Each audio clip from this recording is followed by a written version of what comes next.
อาหารแรงมาเนี่ยดุนเถื่อได้กินเด้อป่าในอึดเด้อแถวซีกองนี่ก็มาแต่ซีพอดีมาแต่ปากซีพอได้จังได้กินเนี่ยขึ้นเอามาแต่ปากซีมาขาย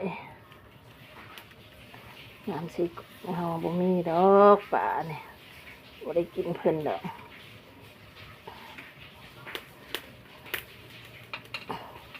ลูกชายว่าห้องว่าป่านะป่ากระเดิดใหญ่ว่าสั่นลูกชายว่าบ่ฮู้ชื่อป่าอีสังว่ามันอยู่ในนาว่าสั่นป่ากระเดิดใหญ่มื้อนี้ก็ปิ้งปลากินแรงปิ้งปลากระเดิดใหญ่ลูกชายบ่กะสิตำมักทั่วอาหารแรงตำมักทั่วแล้วก็ปิ้งปลาท่านหมอว่าให้เจ้างดอาหารแรงเด้อท่านหมอว่าให้เจ้ากินผักกินหญ้าเอากินน้ำใส่หลายๆว่าสันกินผักเอาอาหารแรงนี่ให้งดให้น้ำหนักจะลดแล้วให้จะเศร้าจิบเอวท่านหมอแนะนำกันแนะนำเนี่ยมันอุดบ่ได้เนี่ยมันเห็ดบ่ได้ยอมแล้วกันแนะนำเนี่ยนี่แนะนำทางอื่นบ่ให้กินเหล้ากินเบียร์กันยังว่าพออดได้อันนี้แนะนำบ่ให้กินข้าวแรงกราบบ่ให้กินของหวานตัวนั่นแล้วมันสิตายไวๆตัวขาดของหวานนั่นแหละขาดเนี่ยก็ขาดได้ขาดหาข้าวแรงกับขาดของหวาน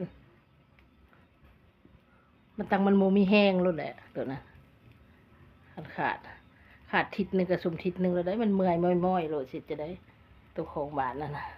เพื่อนบ่ให้กินมากไม่หวานบ่ให้กินน้ำตาลหลายซื้อมะกล้วยมากินต่างเอาสัตว์ปดบ่ได้ทำมักตัวพี่น้องมาผู้ใดบ่ได้กินข้าวแรงมากินน้ำกันเด้อกำลังสิเฮ็ดตำมักทั่วกินข้าวแรงคนเดียวแด้มื้อนี้ผัวก็บ่อยู่ลูกก็บ่อยู่เริ่มเป็นผู้เฒ่าเผาเฮือนละดินี่กินข้าวคนเดียวนอนคนเดียวละดิดักแรกก็บ่มาอยู่น้ำป้าดักแรกก็ได้ป้าบ่มีหมู่เด้อเอ้ยไอ้คดเราก็ไปลุ่มสาวลุงเจ้าก็ไปแต่เวียกบ่ได้อยู่บ่ได้เช้าวันเสาร์วันอาทิตย์ก็บ่ได้พัก